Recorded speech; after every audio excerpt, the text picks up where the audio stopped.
Bienvenue au podcast Sauvagissé. Nous recevons l'évangéliste Frédéric. Il est un modèle, une réelle bénédiction pour le corps de Christ. Alors,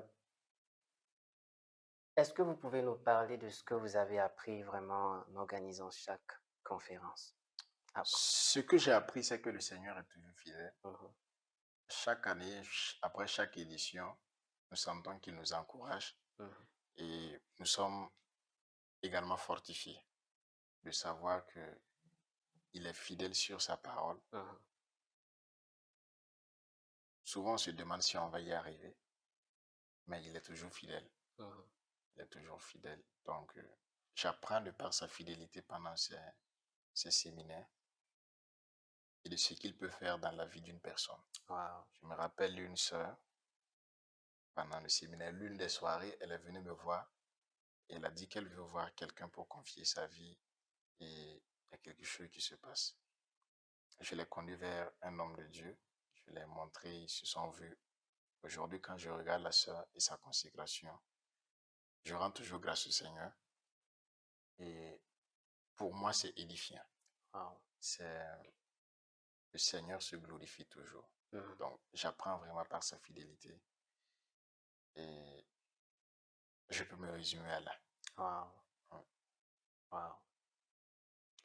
Également, est-ce que les organisations sont toujours aussi simples? Est-ce qu'il n'y a pas aussi parfois des attaques de la part de l'ennemi C'est pendant... évident. La Bible dit de ne pas ignorer. Sa présence, il est toujours là. Donc, pour toute œuvre divine, il est toujours là. Vous n'avez pas besoin de l'inviter. Vous n'avez pas besoin de l'inviter. À chaque fois que le nom du Seigneur est invoqué à quelque part, il cherchera toujours à mettre sa main noire. Mhm. Mais gloire soit rendue à Dieu. La Bible déclare que Christ les a dépouillés.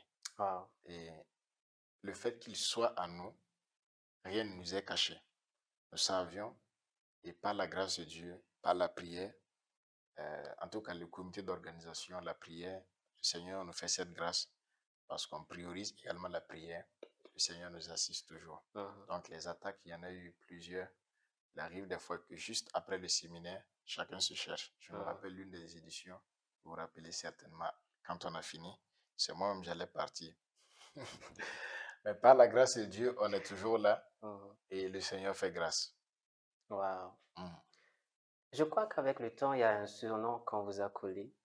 On vous Mm. appelle affectueusement docteur. Ah, ça arrive que j'entends ce nom. Parce qu'on dit vraiment que vous êtes un passionné de la Non. parole, un passionné des Écritures, un homme, la parole, la parole, la parole. Mhm. Et je crois que ce soir, on va beaucoup apprendre. Oh. Alors, qu'est-ce que c'est que l'adoration?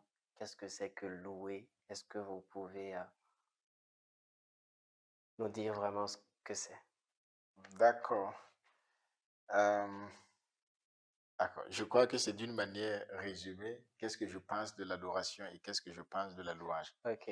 En général, c'est un thème qui me passionne quand Mhm. on parle de l'adoration, quand on parle de la louange. Et l'adoration, pour moi, c'est beaucoup plus une question d'intimité. Mhm. L'adoration commence par la reconnaissance de l'identité. Jésus a dit à cette femme, c'est l'un des versets qui explique beaucoup plus l'adoration de la nouvelle alliance, Mhm. excepté ce qui s'est passé avec Abraham, qui peut nous servir d'adoration. La femme samaritaine, Jésus dit, vous adorez ce que vous ne connaissez pas. Mhm. La première ou le premier point de l'adoration, c'est l'identité.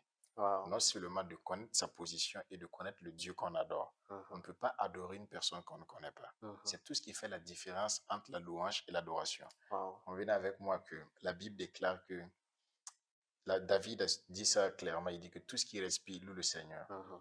Et tout ce qui respire, ce n'est pas l'humain seulement. Il y a Mhm. l'adoration des rachetés, Mhm. l'adoration de ceux qui ont le salut et l'adoration pour tout le monde. Mhm.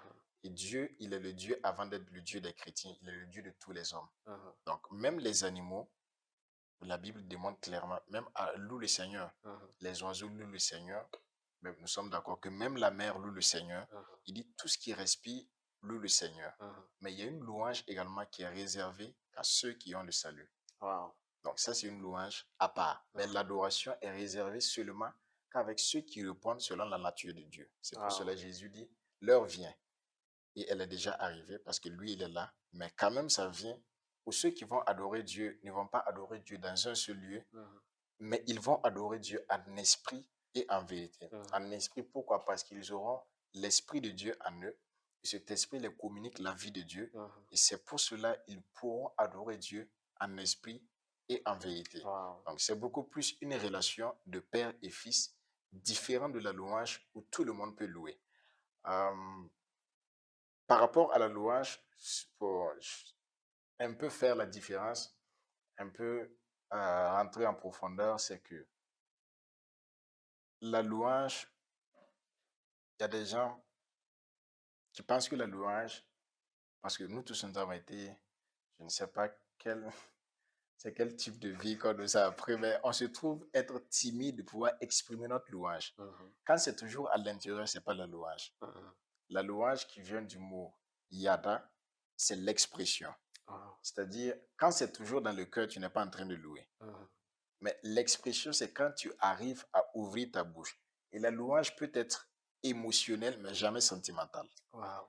Émotionnelle du fait qu'on peut danser dans la louange, on peut crier dans la louange, on peut sauter dans la louange, mais jamais sentimentale parce que la louange ne doit pas être liée à vos sentiments. Wow. Quand vous êtes content, vous louez le Seigneur. Quand vous n'êtes pas content, vous... Non. Quand je viens à l'église aujourd'hui, non, je ne suis pas content et tout. La louange n'est pas liée aux sentiments. Mhm. Elle peut être émotionnelle pour exprimer à travers nos émotions et pas sentimentale. Lorsque votre louange est conditionnée par vos sentiments, vous faites tout sauf la louange. Wow. C'est ce que l'apôtre Paul a expérimenté avec Silas. Il n'était pas dans des conditions propices dans notre génération, on dirait qu'ils ne sont pas dans un lieu propice pour louer Dieu. Mhm. Mais ces personnes n'ont pas regardé le climat et la réalité dans laquelle ils se trouvent. Ils ont trouvé, malgré ça, malgré qu'ils étaient liés, Mhm. ils ont trouvé moyen de louer le Seigneur. Mhm. La différence, c'est que lorsqu'on se met à louer Dieu, c'est comme quand on prend un cortège royal. Le cortège ne vient pas après que le roi soit là. Mhm. Non, le cortège devance le roi. Mhm. Et à chaque fois que vous voyez le cortège, ça vous dit déjà qu'il y a quelqu'un qui vient. Mhm. Par rapport à la louange qui est différente de la prière, Mhm. c'est que quand on se met à prier, Dieu envoie des anges. Mais quand on se met à louer, Dieu n'envoie pas des anges. Lui-même, il vient. Parce que Wow. la Bible déclare que Dieu siège au milieu de la louange de son peuple. Mhm. Quand Paul et Silas se sont mis à prier, contrairement à ce qu'il y a eu avec Pierre, l'Église était en train de prier et la Bible dit que Dieu a envoyé un ange. Mhm. Dieu a envoyé un ange délivrer Pierre. Mais quand Paul et Silas se sont mis à louer, il s'est senti interpellé. Parce Yes. qu'à chaque fois que les cœurs crient pour célébrer Dieu, Mhm. aucun ange ne part pour prendre la louange de Dieu. Wow. Lui-même, il vient pour prendre sa louange. Et quand Dieu vient, aucune prison ne peut s'arrêter. Je Mhm. crois que dans une nation où la louange a sa place, l'adoration est faite comme Dieu veut, Mhm. toutes les prisons, aucune prison ne peut résister. Wow. Aucune prison. Et c'est également, je peux dire que ce que nous essayons par la grâce de Dieu, de nous faire comprendre, Mhm. nous les enfants de Dieu et nous les chrétiens. Mhm. L'adoration n'est pas une musique lente. L'adoration, ce n'est pas un moment où on prépare nos cœurs Ok. pour recevoir le message. Non, D'accord. on voit souvent avant le message, on dit on va préparer nos cœurs. Non, prépare ton cœur à la maison avant de venir. L'adoration a pour objectif Dieu et non préparer ton cœur pour recevoir une parole. Mhm. Il y en a plusieurs. On dit que la musique lente, c'est l'adoration. La musique rythmée, c'est la louange. Ça n'a Mhm. jamais été ainsi. Il arrive de fois que vous faites des musiques lentes, mais vous êtes en train de louer. Il arrive de fois que vous prenez des musiques rythmées, mais Mhm. vous exprimez des adorations. Wow. Ça n'a rien à voir avec un style musical. Donc la musique, j'ai dit, c'est l'un des moyens, c'est l'un des instruments, c'est l'un des canaux par lequel nous passons pour exprimer notre louange, notre adoration. En soi, Wow. il n'y a aucune louange dans la musique, ni aucune louange ni aucune musique dans l'adoration.